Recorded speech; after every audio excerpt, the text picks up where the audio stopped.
Last week అంటే 5 days back sister call చేసి brother fathers day అని నాకు తెలియదు.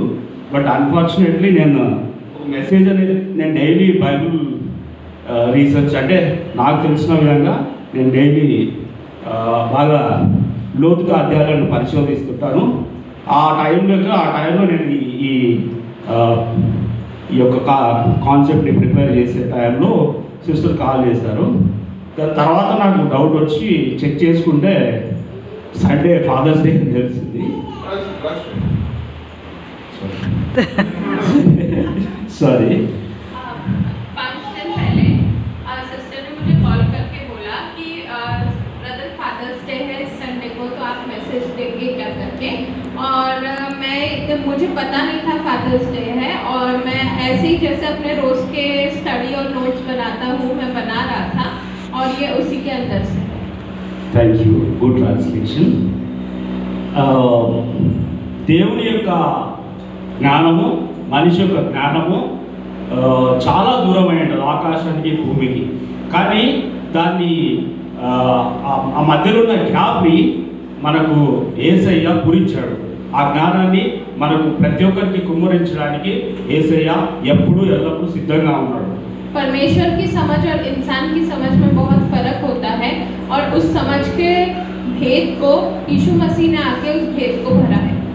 సైన్స్ ఈరోజు కూడా చాలా విషయాలు కనిపెట్టలేకపోతుంది. ఎందుకంటే సైన్స్ దగ్గర సరైనటువంటి టూల్స్ లేవు. आज के समय में भी जो विज्ञान है वो बहुत ही दुविधा में है, क्योंकि उसके पास में वो सही ज्ञान और सही औजार नहीं है कि वो परमेश्वर की उस समझ को समझ पाए. ఉదాహరణకి విశ్వం అనేటువంటిది మనం ఒక రౌండ్ బాల్గా తీసుకుంటే ఎగ్జాంపుల్లో అందులో సైన్స్ కేవలం 5% మాత్రమే కనుక్కునింది. अगर हम पूरे संसार को एक बड़ा गोले की तरह देखेंगे तो उसका सिर्फ 5% ही विज्ञान अभी तक जान पाया है. సైన్స్ ఈ రోజుకు ఒక క్రోమోజోమ్ నుంచి ఒక జీవం ఎలా వస్తుందో అనే దానికి ప్రశ్నకు సమాధానం లేదు. साइंस आज तक ये नहीं बता पाया है कि एक क्रोमोसोम के अंदर में से जीवन कैसे उत्पन्न हो पाता है. ఆదామును ఆ రోజు సృష్టించినప్పుడు దేవుడు తన నోటి జీవవాయువును ఊదగా ఆయన జీవాత్మ ఆయన. जब परमेश्वर ने आदम की सृष्टि करी तब परमेश्वर ने सिर्फ उसके अंदर सांस फूकी और उसके अंदर जान आ गई. ఈ అంశంలో ఇప్పుడు నేటి యుగంలో మనమంతా మనుషులు ఎలా ఉన్నామో ఏమై ఉంటామో ఏం చేయగలుగుతామో అనేటువంటిది 2000 సంవత్సరాల క్రితమే దేవుడు మనకు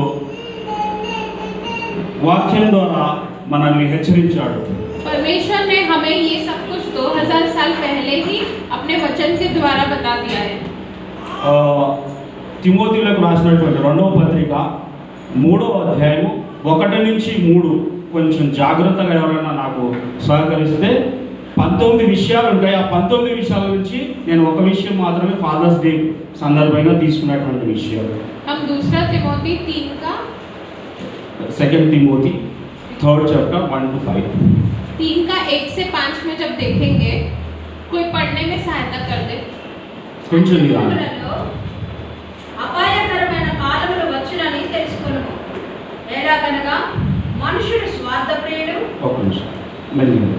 అంత్య దినములు అపాయకరమైన టైమ్స్ అంటే కాలాలు. ఓకే, ఇప్పుడు మనం అంతా డేంజరస్ అంటే అపాయకరమైనటువంటి కాలంలో మనం జీవిస్తున్నాము. నెక్స్ట్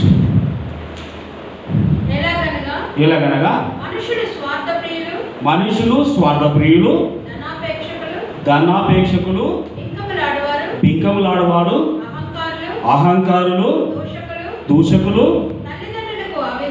తల్లిదండ్రులకు అవిధేయులు, కృతజ్ఞత లేనివారు, అపవిత్రులు, అనురాగరహితులు, అతిద్వేషులు, అపవాదకులు, అతిథ్యేంద్రులు, క్రూరులు, సజ్జన ద్వేషులు, ద్రోహులు, మూర్ఖులు, గర్వాంధులు, దేవుని కంటే సుఖానుభవం ఎక్కువగా ప్రేమించువారు, పైకి భక్తి గల వారి వలె ఉండియు దాని శక్తిని ఆశ్రయించని వారునై దాని శక్తిని ఆశ్రయించిన వారినై ఉందురు. ఉందురు. ఇందులో 19 విషయాలు ఉంటాయండి. మీరు తర్వాత ఎప్పుడన్నా సంఘంలో కానీ లేదా బయట అవకాశం ఉంటే నేను వీటి వివరణ చెప్తాను. पर यह जान रख कि अंतिम दिनों में कठिन समय आएगा, क्योंकि मनुष्य स्वार्थी, धन का लोभी, डींग मार, अभिमानी, निंदक, माता पिता की आज्ञा टालने वाला, कृतज्ञ, अपवित्र, दया रहित, क्षमा रहित, दोष लगाने वाला, असंयमी, कठोर, भले के बैरी, विश्वासघाती, हठी, अभिमानी और परमेश्वर के नहीं वरन सुख विलास ही को चाहने वाले होंगे। वे भक्ति का भेष तो धरेंगे पर उसकी शक्ति को न मानेंगे। ऐसों से परे रहना। ఇందులో 5వ విషయము ఏంటంటే డిసోబీడియంట్,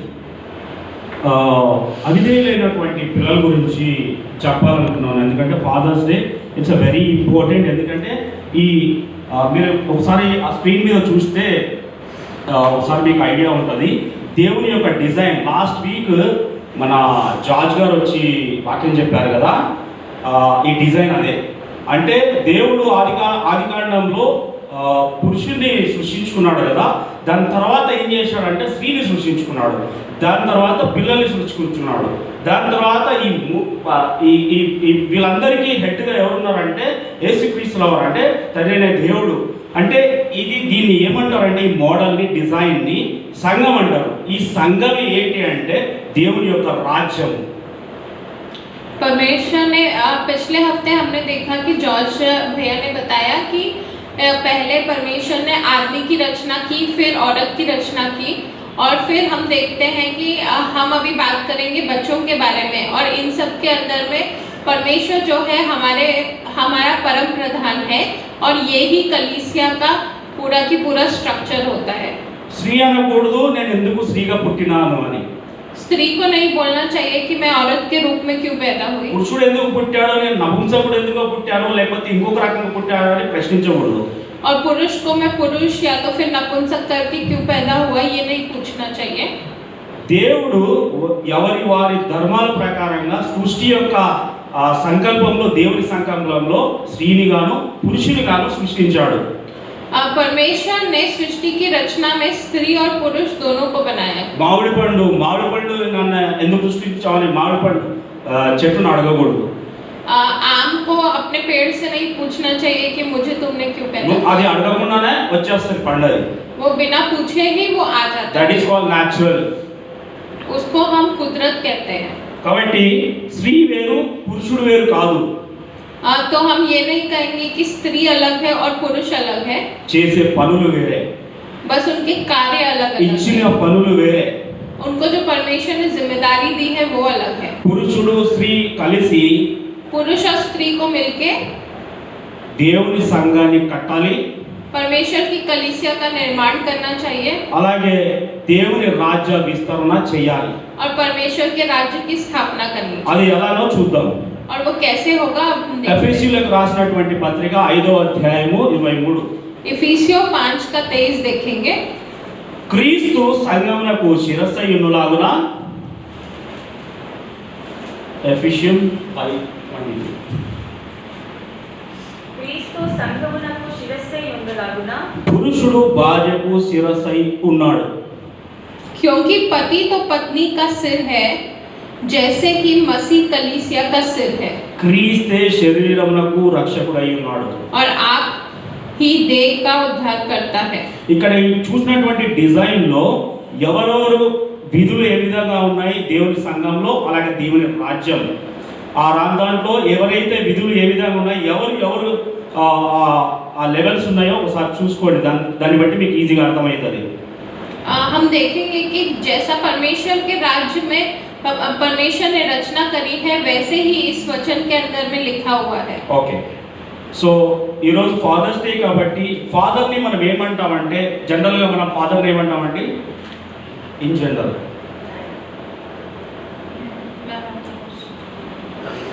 మనం జనరల్గా ఫాదర్ తండ్రి నాన్న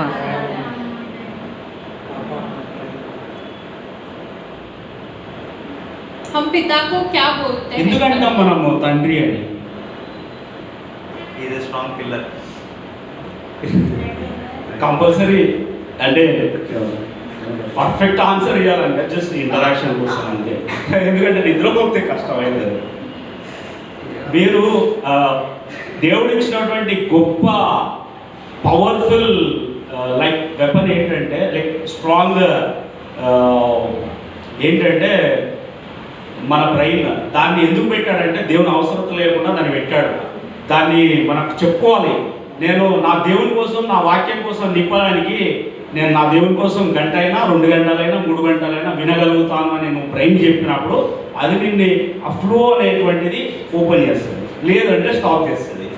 परमेश्वर ने जब दिमाग दिया है तो उस दिमाग का इस्तेमाल करने के लिए हम उसको ट्रेन करें कि 2-3 घंटे अगर हम परमेश्वर का वचन सुनेंगे तो हमें कोई तकलीफ नहीं होगी करके हम अपने दिमाग को खुद ही समझा लें तो बेहतर होगा. Nowadays in this generation max 2 or 3 minutes cut off, अरे हो गया बाय बाय. आजकल की जनरेशन 2-3 मिनट में ही टाटा बाय बाय हो जाती है. సో ఫాదర్ అని మనం ఎందుకు అంటామంటే అందరికీ తెలిసిందే, మనము బయోలాజికల్గా కన్నడు కాబట్టి, రైట్? हम पिता इसलिए बोलते हैं कि सबको पता है कि बायोलॉजिकली उन्होंने हमें जन्म दिया है. కానీ ఫాదర్ని మనం ఇంకా కొన్ని విధాలు ఇంపార్టెంట్ అయిన విషయాలు ఉన్నాయి. ఫాదర్ని మనము ఏ ఫాదర్ ఈజ్ ఏ సాక్రిఫైజర్ అంటారు. లాస్ట్ వీక్ మన జార్జ్ గారు కూడా చెప్పినటువంటి విషయాలు.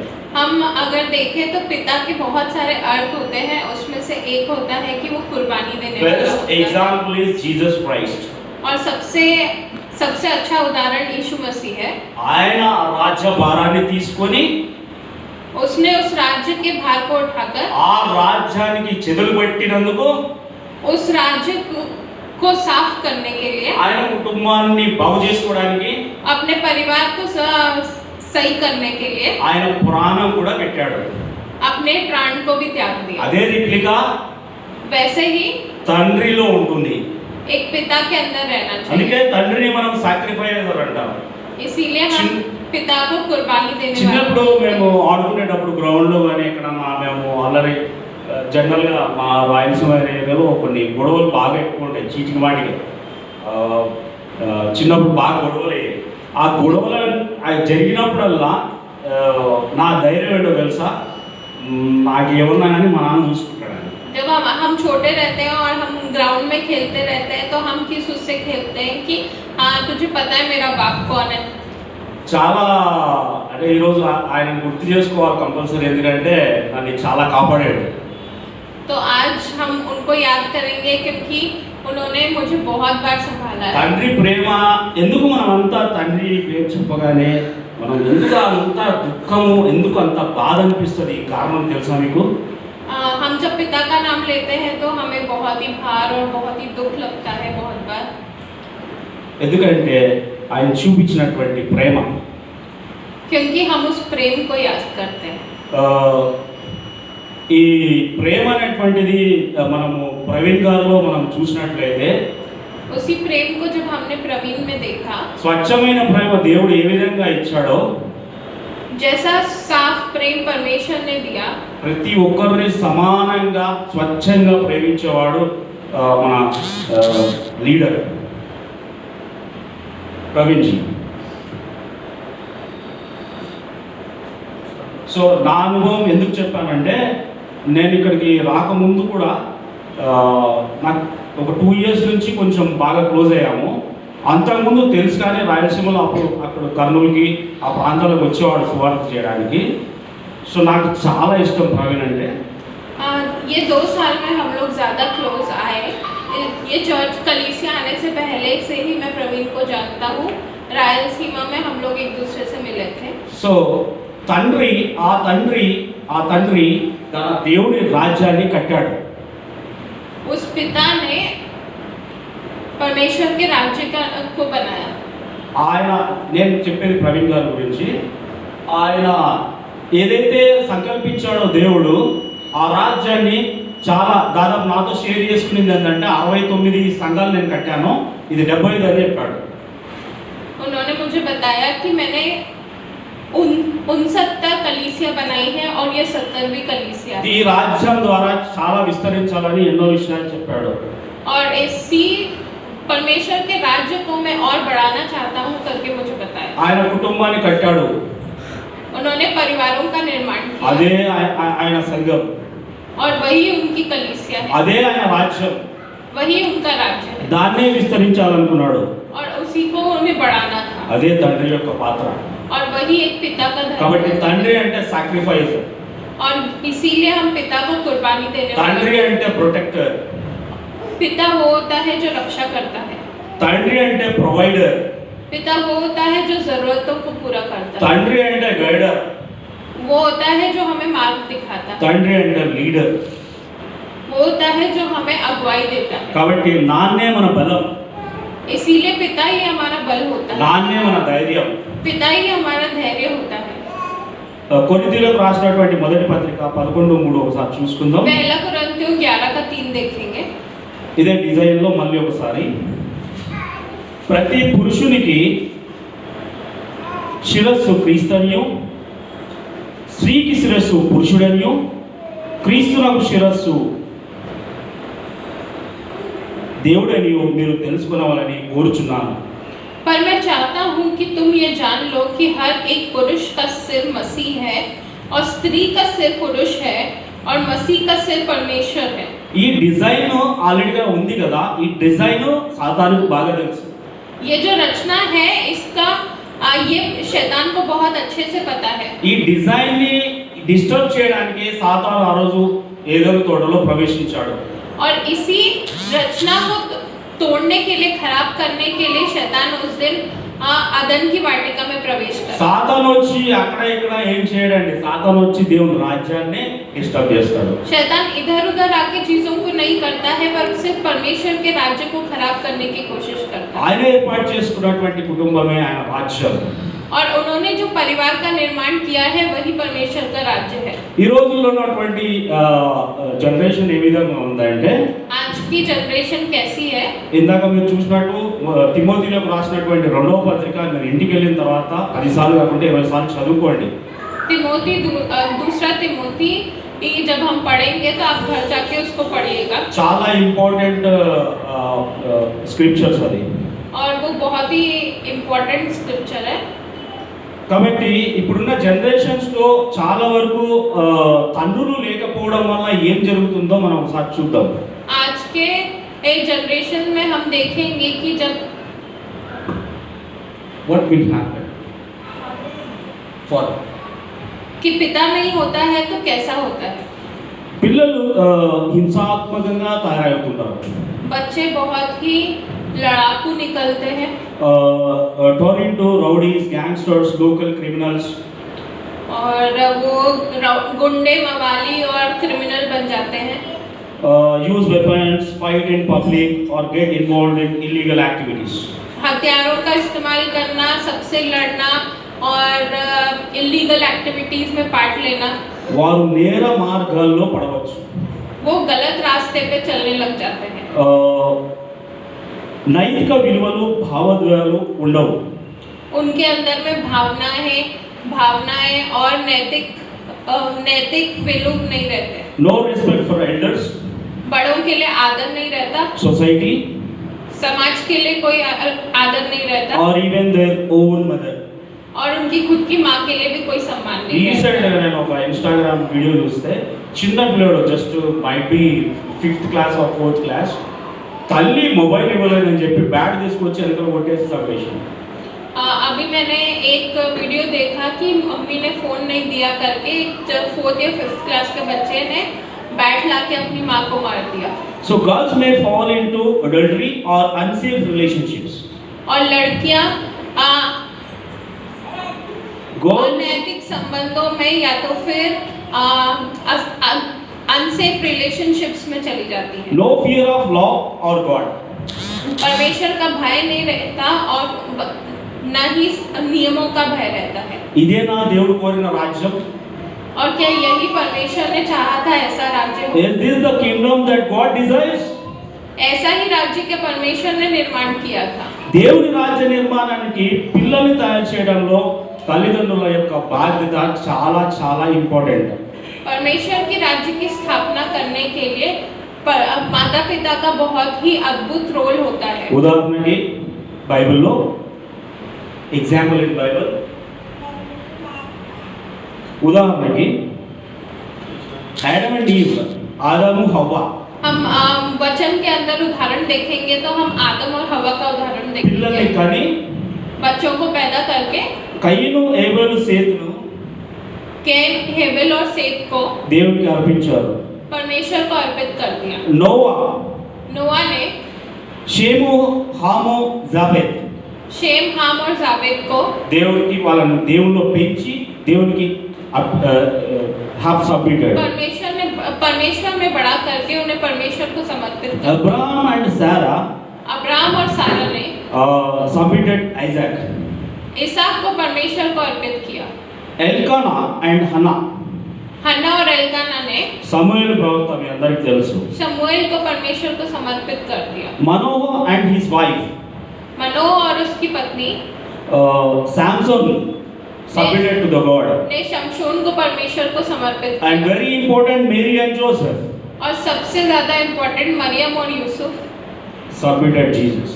उन्होंने यीशु मसीह को सबमिट किया। జకరియా అండ్ ఎలిజబెత్, जकरिया और एलिजाबेथ ने జాన్ ద బాప్టిస్ట్. यूहन्ना बपतिस्मा देने वाले को परमेश्वर को మన समर्पित ముందున్నటువంటి మరియమ్మ గారు, किया। हमारे सामने मरियम्मा जो है, అమ్మగారు మనని ప్రవీణ్ బ్రదర్ని మనకు దేవుడికి అప్పచెప్పాడు. प्रवीण को परमेश्वर को समर्पित किया। కాబట్టి దేవుని రాజ్య కట్టడ అంటే మన యొక్క కుటుంబ వ్యవస్థని కట్టడమే, దేవుని విలువలతో కట్టడమే. परमेश्वर के राज्य की स्थापना ही हमारे परिवार को परमेश्वर के भय में बढ़ाने की स्थापना से है। కాబట్టి ఐదవ విషయంలో స్వార్థ ప్రియులు ఐదవ విషయంలో తల్లిదండ్రులకు అవిధేయులు అనేటువంటి ఒక విషయం ఉంది కదా.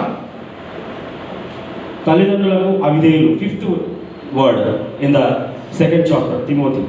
जब हम दूसरे तिमोथी में पढ़ते हैं तो उसके अंदर हम देखते हैं कि माता पिता की अधीनता में रहो। అవిధేయత అంటే ఏంటి అంటే अधीनता का मतलब क्या होता है? తల్లిదండ్రుల మాట వినకపోవడం, माता पिता की बात नहीं, గౌరవించకపోవడం, रिस्पेक्ट नहीं देना తిరుగుబాటు చేయడం, और उनके विपरीत में काम करना, ప్రేమ లేకుండా, और प्रेम के बिना కృతజ్ఞత లేకుండా, कृतज्ञता नहीं रहती। కరెక్షన్స్ ను అంగీకరించారు. और जब हम उनको करेक्ट करते हैं तो वो उसे नहीं स्वीकारते। అతి ముఖ్యంగా और सबसे जरूरी, దేవుని ప్రేమలో పెంచకపోవడం. परमेश्वर के प्रेम में नहीं बढ़ाना। అందుకే ఈరోజు తల్లిదండ్రులను పెద్దగైన తర్వాత పిల్లలు వెళ్ళగొట్టేస్తున్నారు. इसीलिए जब माता पिता बुजुर्ग हो जाते हैं तो उन्हें बच्चे भगा देते हैं, తల్లిదండ్రులను చంపేస్తున్నారు. अपने माता पिता को बच्चे मार देते हैं। కాబట్టి దేవుని విలువలతో కూడినటువంటి ఆయన రాజ్యాన్ని మనం కట్టకపోతే जब हम परमेश्वर के वैल्यूज के साथ में उस राज्य को नहीं बनाते, ఆ డిజైనే డిస్టర్బ్ అవుతుంది. वो पूरा जो रचना है वही पूरी हिल जाती है। ద్వితీయోపదేశ కాండము 6:6 ఒకసారి చదివినట్లయితే, ఎవరైనా నాతో చదివించినట్లయితే గట్టిగా చదవండి. ద్వితీయోపదేశ కాండం 6:6-7 6-6-7 6 నుంచి. Can you please read allowed. నేడు నేను నీకు ఆజ్ఞాపించు నేడు నేను నీకు ఆజ్ఞాపించు ఈ మాటలు నీ హృదయంలో ఉండవలెను. నీవు నీ కుమారులకు వాటిని అభ్యసింపచేసి నీ ఇంట కూర్చుండునప్పుడును, త్రోవను నడుచునప్పుడు, పండుకొనున్నప్పుడు, లేచినప్పుడు వాటిని గూర్చి మాట్లాడవలెను. సూచనగా వాటిని నీ చేతికి కట్టుకొనవలెను. అంటే దేవుని వాక్యాన్ని మన పిల్లలకి కూర్చున్నా కానీ, ట్రావెల్ చేసినా కానీ, తిన్నా పడుకున్న ప్రతి చోట మనము దేవుని వాక్యంతో పిల్లలతో మాట్లాడాలి. हमें अपने बच्चों के साथ में उठते बैठते खाते पीते सोते परमेश्वर के वचन से बात करनी चाहिए. సామెతలు 22:6 చూసుకుందాం. 22:6 వర్డ్స్. Proverbs 22 and नीति वचन उसका 22 और 6। బాలుడు నడవవలసిన త్రోవను వానికి నేర్పుము, వాడు పెద్దవాడైనప్పుడు దాని నుండి తొలగిపోడు. लड़के को उसी मार्ग की शिक्षा दें जिसमें उसको चलना चाहिए और वो बुढ़ापे में भी उससे न हटेगा। చాలా మంది తల్లిదండ్రులు ఏం చేస్తారంటే, बहुत सारे माता पिता क्या करते हैं, ఇది చిన్నప్పటి నుంచి బాలుడు చిన్నప్పటి నుంచి ఆ దేవుని వాక్యంలో పెంచకుండా बचपन से ही वचन में न बढ़ा के పెద్దవాడైనప్పుడు जब बड़े हो जाता है హైగా ఎక్స్పెక్ట్ చేస్తారు. उससे बहुत उम्मीदें लगा लेते हैं। తప్పు కదా? गलत बात है। అందుకనే ఈ రోజు పిల్లలు इसीलिए आजकल के बच्चे చాలా వరకు बहुत ज्यादा పాడైపోతున్నారు. खराब होने लग गए। మొక్కై వంగనిది మానై వంగున. I can't tell that it's छोटा पौधा जब नहीं झुकता तो बड़ा पेड़ कैसे झुकेगा? हाँ, thank you so much. God bless you. Nice translation in the church. కాబట్టి ఆ మొక్క ఉన్నప్పుడు చాలా వరకు మీరు చెట్లు పెంచారండి, మొక్కలు పెంచారా? आप लोगों ने पौधे तो बड़े करे होंगे। తల్లిదండ్రులు వాటిని క్రమపరచకపోతే, जब माँ बाप उनको सही से नहीं पालते నువ్వు అనుకున్న విధంగా అవుట్కమ్ ఎలా వస్తుంది? तो वो बड़े होने के बाद आप जैसा चाहते हैं वैसा कैसे करेंगे? అలాగే మన చెట్ల విషయంలో చూసుకున్నట్లయితే, और अगर हम उसी को पेड़ों में देखें तो మనము తాళ్ళు కట్టి ఒక పద్ధతిగా ఈ విధంగా అవుట్కమ్ రావాలని ముందే మనం విజన్ పెట్టుకొని చేస్తాం కదా. तो हम जब पौधों को लकड़ी से रस्सी से बांध के जब हम उनको बड़ा करते हैं, చిన్నప్పుడు మీ పిల్లల పట్ల ఎందుకు జాగ్రత్తగా ఉండటం లేదు? तो आप अपने बच्चों पे बचपन से ही क्यों नहीं ध्यान दे रहे? చాలా తల్లిదండ్రులు చాలా వరకు ఈ రోజుల్లో आजकल बहुत माँ बाप ఎవరి పనుల్లో వాళ్ళు బిజీగా ఉన్నారు. अपने अपने काम में बिजी रहते हैं। దేవుని రాజ్యం అంటే ఇందాక మాట్లాడుకున్నాం కదా, जो परमेश्वर का राज्य है, जो हमने बात करी, ఆయన డిజైన్ కట్టడమే. इस जो परमेश्वर का डिजाइन है उसी को बनाना। ఆయన డిజైన్ అంటే మేము బయటికి పోయి ఏం చేయాలని ప్రశ్నించుకుంటారు. और परमेश्वर का डिजाइन है तो हम बाहर जाके परमेश्वर के लिए क्या कर सकते हैं पूछते हैं। మొదట నీ కుటుంబాన్ని కట్టు, पहले अपने परिवार को बनाइए ఆ కుటుంబాన్ని దేవునికి అర్పించు, और उसी परिवार को परमेश्वर को समर्पित कीजिए। ఆ కుటుంబమే దేవుని రాజ్యము. और वही जो आपका परिवार है वही परमेश्वर का राज्य है। సంఘం అంటే ఏంటి? जो हमारी कलीसिया है वो क्या है? పిలువబడినటువంటి ఆత్మలు. जो चुने गए हैं वही है। ఆ పిలువబడినాడు ఎక్కడి నుంచి పిలిచారు? కుటుంబం నుంచి. और जो चुने गए हैं उन्हें हम कहां से चुन के लाए हैं? परिवार में से चुन के लाए हैं। చాలా మంది తల్లిదండ్రులు చిన్నప్పుడు బాగా గారవం చేసి बहुत सारे माँ बाप बचपन में बहुत लाड़ प्यार करके बिगाड़ते हैं పెద్దగైన తర్వాత అన్ని ఎక్స్పెక్ట్ చేస్తుంటారు. और बड़े होने के बाद उनसे बहुत उम्मीदें रखते చెట్టు हैं। ముదిరిపోయింది, अब वो पौधा पेड़ बन चुका है, ఇక నువ్వు ఎట్లా ఎక్స్పెక్ట్ చేస్తావు? अब उसके अंदर कोई बदलाव नहीं आने కష్టం वाला। కదా. वो बहुत ही नामुमकिन కాబట్టి है। ఈ విషయం తెలుసుకోవాల్సిందిగా నేను కోరుకుంటున్నాను. तो आप इस चीज को ध्यान दें। పిల్లలు చాలా వరకు మనం ప్రేమతో పెంచకుండా కోపంతో పెంచుతాం. और बहुत सारे माँ बाप बच्चों को प्रेम से नहीं परंतु गुस्से से बड़ा करते हैं। కొలెస్యులకు రాసినటువంటి పత్రిక 3:21 ప్రకారంగా कुलुसियों 3:20 में पढ़ेंगे तो తండ్రులారా మీ పిల్లల మనస్సు కృంగకుండునట్లు వారికి కోపం పుట్టింపకూడి. हे पिताओं, अपने बच्चों को भड़काया न करो, ना हो कि उनका साहस टूट जाए। పిల్లలకు తల్లిదండ్రుల మీద కోపం రావడానికి बच्चे को माँ बाप पे गुस्सा आता है, చాలా కారణాలు ఉంటాయి. उसके बहुत सारी वजह होती है। పిల్లలతో మనం ఇతరులతో కంపేర్ చేసినప్పుడు, जब हम बच्चों को दूसरों के बच्चों से किससे उनकी तुलना करते हैं तब పొరపాటున కూడా కంపేర్ చేయకండి. आप गलती से भी अपने बच्चों को వాడు दूसरे మంచోడు, बच्चों के వీడు साथ మంచోడు, कंपेयर मत कीजिए। వాడు మంచోడు వీడు మంచోడు, वो अच्छा बच्चा है, वो और भी अच्छा है करके आप ना बोले। వాడు ఉద్యోగం తెచ్చుకున్నాడు, వాడు మంచి మార్కులు తెచ్చుకున్నాడు, वो अच्छे नंबर लेके आया, वो नौकरी लेके आया, ये ना बोले। తల్లిదండ్రులు కేవలం ఆజ్ఞలు మాత్రమే ఇవ్వడము, వాళ్ళతో మనము ప్రేమ చూపకపోవడం. और माँ बाप सिर्फ बैठ के उनको ऑर्डर मारते रहते हैं और उनको प्रेम नहीं दिखाते, వాళ్ళ మీద ఆసక్తి చూపకపోవడం, ల్యాక్ ఆఫ్ అటెన్షన్. और उनके ऊपर ध्यान नहीं देते, ఎందుకంటే మా తల్లిదండ్రులు చాలా బిజీ సంపాదనలో. क्योंकि माँ बाप बहुत ज़्यादा बिजी हैं पैसा कमाने में। ఆయన రాజ్యం కట్టడం విషయంలో परमेश्वर के राज्य के निर्माण के विषय में 10 నిమిషాలు టైం ఇస్తాం. हम सिर्फ 10 मिनट का टाइम देते हैं उनको। అలాగే తప్పులను అదే పదే వాళ్ళని వేధించడం, నువ్వు ఈ తప్పు చేసావు, ఆ తప్పు చేసావు అని. और उनको बार बार उनकी गलतियां बताते रहना कि तूने ये गलती किया, तूने वो गलती किया। వాళ్ళ అభిప్రాయాలను పట్టించుకోకపోవడం, और उनके जो ओपिनियंस है उनको नहीं जानना, 24 గంటలు భయపెట్టడము, శిక్షించడం. और 24 घंटे बस उनको डराना, धमकाना और सजा देते रहना। కాబట్టి తల్లిదండ్రులు కోపం రాకుండా పిల్లలని దేవుని ప్రేమలో పెంచండి. माँ बाप गुस्सा नहीं करके बच्चों को परमेश्वर के प्रेम में बड़ा करें।